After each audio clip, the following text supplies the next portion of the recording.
Kartika Putri minta tak dimadu oleh Habib Utsman bin Yahya.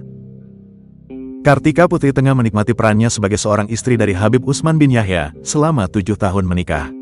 Kartika Putri perlahan meninggalkan panggung hiburan karena ingin mengurusi suami dan anak-anaknya di rumah. Di balik itu semua, rupanya Kartika Putri sempat mengajukan syarat kepada Habib Utsman bin Yahya sebelum mereka menikah tahun 2018. Dari awal mau nikah sama Habib, Habib nanya mau minta apa. "Aku cuma minta syarat untuk Habib tidak poligami," kata Kartika Putri ketika ditemui di kawasan Kemang, Jakarta Selatan, Jumat, tanggal 5 April tahun 2024, bersama Habib Utsman bin Yahya. Permintaan tersebut dikarenakan Kartika tahu poligami diperbolehkan dalam syariat agama Islam. Terlebih sang suami adalah pemuka agama, yang begitu paham tentang apa yang diperbolehkan atau tidak. "Jadi pas awal, kalau Habib mau poligami jangan nikahi aku karena aku bukan orangnya," ucapnya.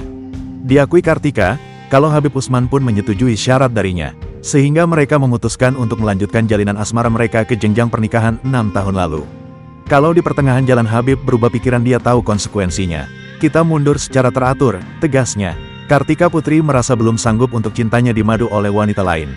Ia bersyukur karena Habib Utsman bin Yahya mau menuruti permintaannya.